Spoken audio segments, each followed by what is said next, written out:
بنارس کی سرزمین پر جب آپ بنارس جائیں گے، بنارس کوئی آسمانوں پر تو نہیں ہے نا، بنارس تو زمین کے اوپر ایک شہر ہے. جب آپ بنارس جائیں گے تو آپ بنارس جا کر کے کسی سے پوچھئے گا کہ وہ جگہ کہاں ہے جس مسجد کی زمین دینے والا کوئی مسلمان نہیں تھا بلکہ بنارس کا ایک پنڈت تھا. ہم نے اس مسجد پہ جانا ہے جس کی زمین دینے والا مسلمان نہیں بلکہ ایک پنڈت ہے. پنڈت نے زمین دی ہے مسجد کے لیے. آخر ایسے حالات کیا پیش آئے تھے کہ پنڈت زمین دے رہا تھا مسجد کے لیے؟ کیوں دیا اس نے مسجد کے لیے زمین کیوں دی؟ تو اس کے پیچھے پس منظر تاریخی یہ ہے کہ بنارس کا وہ پنڈت جو ان تمام پنڈتوں کا سردار تھا اس دور کا، اس کی ایک بہت خوبصورت بیٹی تھی اور اورنگزیب کی پورے بھارت پر حکومت تھی. تو اورنگزیب نے ظاہر سی بات ہے حکومت چلانے کے لیے الگ الگ گورنر مقرر کیے تھے. اب اتفاق سے ایسا ہو سکتا ہے نا کہ کسی کی پیشانی پر تو نہیں لکھا ہوتا ہے نا کہ کون نیک ہے کون بد ہے. بھائی محفل میں جو سنجیدہ سفید کپڑے پہن کر بہت سر جھکا کر گردن جھکا کر کے بیٹھے، عطر لگا کر بیٹھے، تو کوئی ضروری نہیں ہے نا کہ وہ اندر سے بھی اتنا ہی شریف ہو جتنا باہر سے شریف. کسی کی پیشانی پہ تو نہیں لکھا ہوتا ہے. تو اورنگزیب کے سامنے آدمی مؤدب رہتا ہے اور بعد میں بدماشی کرتا ہے، تو اس میں اورنگزیب کا قصور کیا ہے؟ تو اورنگزیب نے کسی کی ظاہری شرافت کو دیکھ کر اس کو بنارس کا گورنر بنا دیا. وہ بنارس کا گورنر بنا. وہ عورتوں کا بڑا پیاسا تھا، بڑا لالچی تھا عورتوں کا، اور اس کی عادت تھی کہ ہر رات اس کے بستر پر کوئی نئی لڑکی چاہیے تھی. اتنا بدبخت تھا وہ، لیکن کلمہ پڑھتا تھا، مسلمان کہلاتا تھا.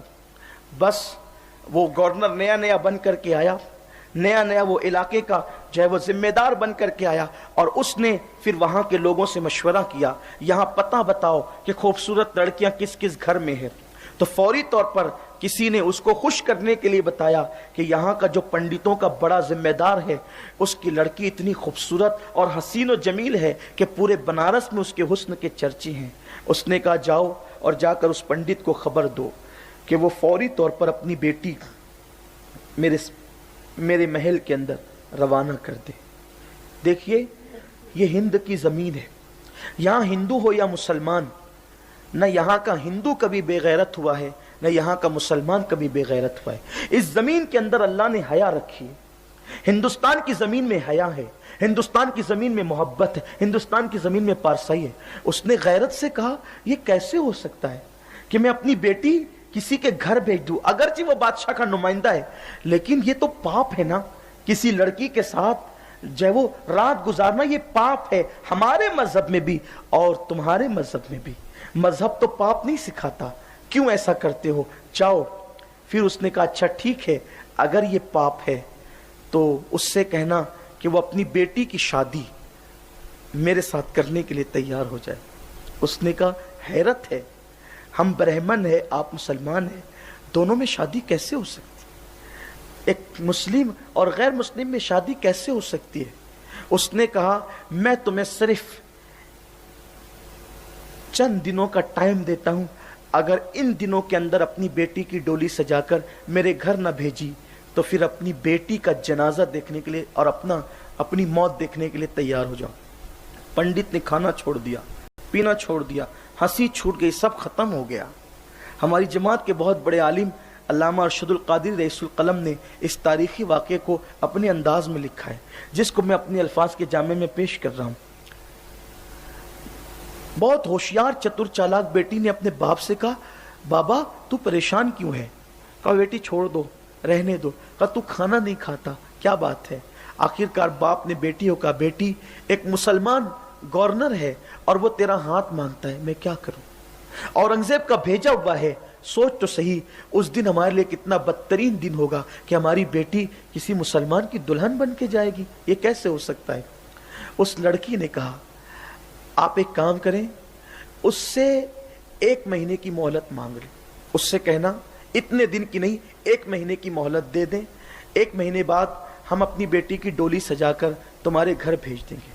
وہ پنڈت کے پیروں کے نیچے سے زمین کھسک گئی. اس نے کہا بیٹی میری بیٹی کسی مسلمان کے گھر جائے گی؟ کہا نہیں جائے گی، لیکن آپ اس سے بات تو کریں، 1 مہینے کا وقت تو لیں، ان سب ٹھیک ہوگا، سب خیر ہوگا، بس آپ اس سے 1 مہینے کا ٹائم لے لیں۔ بیٹی کی ہوشیاری پر باپ کو بڑا ناز تھا، اس نے جا کر کے کہا 1 مہینے کا وقت دے، 1 مہینے کے بعد بیٹی کی ڈولی سجا کر بھیج دیں گے۔ ادھر وہ لڑکی، باپ ٹائم لے کر آیا اور وہ لڑکی بنارس سے غائب ہو گئی۔ پتہ نہیں وہ لڑکی کہاں چلی گئی، لیکن مورخین نے لکھا ہے کہ اس ہوشیار لڑکی نے اپنے پورے وجود کو کس کے باندھا اور لڑکیوں کی جو علامتیں تھی اس کو مکمل چھپایا، اور مغل شہزادے اس زمانے میں جو کرتے اور جبے پہنتے تھے وہ جبہ اس نے پہنا، اور مسلمانوں کی طرح سر پہ پگڑی باندھی اور گھوڑے پہ سوار ہو کر وہ بنارس سے دلی چلی گئی۔ ان دنوں اورنگزیب کا طریقہ کار یہ تھا کہ سلطان محی الدین اورنگزیب عالمگیر جمعہ کی نماز خود پڑھاتے تھے۔ یہ اسلام کا طریقہ کار ہے کہ جو بادشاہ ہوگا وہ مسجد کی امامت بھی کرے گا، یہ طریقہ کار ہے۔ یہ اور بات ہے کہ آج کے ہمارے کارپوریٹر حضرات کو کلمہ نہیں آتا، یہ ایک الگ بات ہے۔ ہمارا ایم ایل اے غسل کا طریقہ نہیں جانتا، یہ ایک الگ بات ہے۔ یہ رونا ہے ہمارا، یہ ہماری کم نصیبی ہے یہ کہ اہل اقتدار دین نہیں جانتے، یہ ایک الگ بات ہے۔ اس لیے کہ لوگ رشوتوں پہ ووٹ دیتے ہیں، یہ حالات ہیں۔ جب تک لوگ اپنے ضمیر کی آواز پر ووٹ دیتے تھے اس وقت تک کہ ہمارے تاجدار ایسے تھے۔ اب جب سے لوگوں نے رشوتوں پہ ووٹوں کو بیچنا شروع کر دیا ہے تو ووٹ دینے والا رشوت خور ہوگا تو جس کو دے رہا وہ کون سا ایماندار ہوگا؟ اگر محفل میں کوئی ایسے لوگ ہو تو خدا کے لیے مجھے معاف کریں۔ نشتر جو لگاتا ہے وہ دشمن نہیں ہوتا، میں کوئی سیاست داں بھی نہیں ہوں، لیکن بات نکلی ہے تو عرض کر رہا ہوں۔ اورنگزیب کا طریقہ یہ تھا، وہ تراویح بھی خود پڑھاتے تھے رمضان شریف کے اندر۔ دلی کی جامع مسجد کا تراویح کا امام اورنگزیب ہوتے تھے۔ بلکہ بڑا حسین سا ایک واقعہ بھی اس تعلق سے بیان کیا جاتا ہے۔ ایک دن اورنگزیب تراویح پڑھا رہے تھے، پیچھے سے کسی نے لقمہ دیا، انہوں نے لقمہ نہیں لیا اور نماز مکمل کر کے کھڑے ہو گئے۔ کون گستاخ تھا جو غلط لقمہ دے رہا تھا؟ اس محفل کے اندر حضرت شیخ محب اللہ الہ آبادی اپنے وقت کے بہت بڑے کتب تھے، ولی تھے، وہ کھڑے ہو گئے، بادشاہ شہنشاہ اورنگزیب یہ گستاخی فقیر نے کی ہے۔ اورنگزیب نے دیکھا، کیونکہ وہ اپنے وقت کے بہت بڑے ولی تھے، کہا آپ سے یہ امید تو نہ تھی کہ آپ غلط لقمہ قرآن کا دیں گے؟ انہوں نے کہا میں صحیح لقمہ دے رہا ہوں۔ اورنگزیب نے کہا قرآن منگاؤ۔ 7 نسخے منگائے گئے، 4 نسخے اورنگزیب کی تائید کر رہے تھے اور 3 نسخے شیخ محب اللہ الہ آبادی کی تائید کر رہے تھے۔ اورنگزیب نے کہا میری طرف تعداد زیادہ ہیں اس لیے میں صحیح پڑھ رہا ہوں۔ شیخ محب اللہ الہ آبادی نے پھر کیا کیا، اپنی چادر اٹھائی اور اورنگزیب کے سر پہ ڈال دیا، کہا اب بول کون صحیح پڑھ رہا تھا؟ تو اورنگزیب قدم پکڑ لیتے ہیں، کہا حضرت آپ جو کہہ رہے ہیں وہی صحیح ہے۔ تو اس وقت لوگوں نے کہا کہ ایک فقیر کی ڈانٹ پر اورنگزیب نے اپنا موقف بدل دیا۔ تو اورنگزیب نے کہا تمہیں نہیں پتا، جب اس فقیر نے اپنی چادر میرے سر پہ ڈالی تو لوح محفوظ پر میری نگاہ پڑ گئی اور لوح محفوظ پر وہی لکھا تھا جو حضرت محب اللہ الہ آبادی کہہ رہے تھے۔ اس وقت محب اللہ الہ آبادی نے فرمایا اورنگزیب تم مصحف دیکھ کر کے پڑھتے ہو، ہم اولیاء اللہ لوح محفوظ دیکھ کر کے پڑھا کرتے ہیں۔ یہ بھی ایک حسین سا واقعہ ہے، یہ بھی بڑی شان والی چیز ہے۔ تو اورنگزیب جمعہ کی نماز کے بعد وہ جو سیڑھیاں ہیں نا، آپ نے جامع مسجد تو دیکھی ہوگی دل، وہ جو سیڑھیاں ہیں اس پر بیٹھ جاتے تھے اور عام پبلک سے ملاقات ہوتی تھی اور لوگ اپنے اپنے مسائل اورنگزیب کے سامنے پیش کرتے تھے، سب کی سنتے تھے۔ اورنگزیب نماز جمعہ کے بعد ہفتے میں ایک دن تھا جو عوام کے لیے جو چاہے اپنی حاجت پیش کرے، جو چاہے اپنا مسئلہ پیش کرے، یہ انداز تھا حضرت اورنگزیب عالمگیر کا۔ لوگ بیٹھے ہوئے تھے، اورنگزیب بھی تھے۔ اچھا آج کل سیکورٹی کا بڑا مسئلہ ہے، جو لوگ لیڈر ہوتے ہیں، جو لوگ پبلک پہ مشہور ہوتے ہیں، ان کو جب ڈر لگتا ہے ہمیں کوئی مار نہ ڈالے، ہمیں کوئی دھکا نہ دے، ہمیں کوئی جو ہے وہ نقصان نہ پہنچا دے۔ یاد رکھنا سیکورٹی رکھنا کوئی غلط بات نہیں ہے، لیکن جو کسی پہ ظلم نہیں کرتا اس پہ بھی ظلم نہیں ہوتا۔ یہ تاریخی جملہ سیدنا فاروق اعظم نے کہا ہے جب روم کا ایلچی مدینہ منورہ میں آیا، کہا کہ تمہارا بادشاہ کا محل کہاں ہے، تو روم کے ایلچی کو کہا گیا ہمارا کوئی بادشاہ نہیں ہے اور اس کا کوئی محل بھی نہیں ہے، البتہ ہمارا ایک امیر ہے جس کو ہم امیر المومنین کہتے ہیں، لیکن ہمارے گھروں سے زیادہ اس کا گھر کا حال خستہ ہے، ہاتھ اٹھاتا ہے تو اس کے چھت تک ہاتھ پہنچتی ہے، البتہ وہ اس وقت تو گھر میں نہیں ہوگا بلکہ اپنی بکریوں کو چرا رہا ہوگا کسی جنگل کے اندر، جاؤ وہیں جا کر اس سے مل لو۔ وہ روم کا ایلچی آیا تو اس نے کیا دیکھا کہ ایک جنگل کے اندر ایک درخت کے نیچے بکریاں چر رہی ہے اور فاروق اعظم ریت پر ہاتھ کا تکیہ بنا کر سوئے ہوئے، سبحان اللہ، نرم گدوں پر کروٹیں بدلتے ہیں، خوف سے نیند نہیں آتی، اس لیے کہ کرپشن جو کرتے ہیں انہیں نیند کب آئے گی، رشوت جو کھاتے ہیں انہیں نیند کب آئے گی، لوگوں کا مال ہڑپ کر جاتے ہیں انہیں نیند کب آئے گی۔ اسی لیے کسی نے ایک بہت اچھے انداز سے کہا ہے کہ سو جاتے ہیں فٹ پاتھ پر اخبار بچھا کر، مزدور کبھی نیند کی گولی نہیں کھاتے۔ بہت ایمانداری سے کمانے والوں کو نیند کی گولیاں کھانے کی ضرورت نہیں پڑتی۔ اللہ ہم سب کے حال پہ رہے، فرمائے ہاتھ کا تکیہ بنا کر 3 بر اعظموں پہ حکومت کرنے والا عمر ابن خطاب ایک درخت کے نیچے ریت پر سو رہے ہیں۔ روم کے ایلچی کی نیت خراب ہو گئی، سوچا کہ جس کے نام سے کیسر و کسرا کے تاجدار ڈرتے ہیں، اگر اس کی گردن اڑا دو تو انعام کتنا ملے گا۔ بس جیسی تلوار پر ہاتھ ڈالی، فاروق اعظم نے کروٹ بدلی، چہرے کا ایسی ہیبت تھی کہ ہاتھ کانپ گئے، آنکھ کھلی تو کہا کیا ہوا؟ روم کا ایلچی خط لے کر کے آیا۔ خط لیا اور اس کے بعد کا ایک بات بتائیں کہ آپ کے نام سے کیسر و کسرا کے تاجدار کانپتے ہیں اور آپ اس طرح سے بے خوف سو رہے، آپ کو ڈر نہیں لگتا کہ آپ کو کوئی قتل کر دے گا، نقصان پہنچائے گا؟ اس دن فاروق اعظم نے ایک تاریخی جملہ کہا تھا، جو ظلم نہیں کرتا اس پہ بھی ظلم نہیں کیا جاتا۔ سبحان اللہ، سبحان ہم نے کبھی کسی پہ ظلم کیا ہی نہیں، تو ہم پہ ظلم کیوں کیا جائے گا؟ یہ بات ہے۔ اور پھر ہم ایمان رکھتے ہیں تقدیر پر، اگر قدرت نے موت لکھ دی ہے تو چونٹی کے کاٹنے سے بھی موت آ سکتی ہے، اور قدرت نے موت نہیں لکھی ہے تو تلواروں کے گھائل ہونے سے بھی کوئی موت نہیں آ سکتی۔ موت پابند ہے قدرت کے حکم کی، موت تلواروں سے نہیں آتی، موت تلواروں سے نہیں آتی، موت زہر سے نہیں آتی، موت قدرت کے حکم سے آتی ہے، لیکن اس کو تو بہانا چاہیے۔ تو اورنگزیب زینے پر بیٹھے اور لوگ آ کر کے اپنی فریاد کر رہے ہیں، ایسے میں ایک مغل شہزادہ سامنے آیا کہ فریاد فریاد۔ اورنگزیب نے مغل شہزادے کو دیکھا اور دیکھنے کے بعد اس مغل، لوگ سمجھتے تھے مغل شہزادہ ہے، اورنگزیب نے اپنی جو چادر تھی وہ چادر اٹھا کر اس کے سینے کی طرف پھینکتے ہوئے کہا، بیٹی اسلام لڑکیوں کو اس طرح مردوں کے سامنے آنے سے منع کرتا ہے۔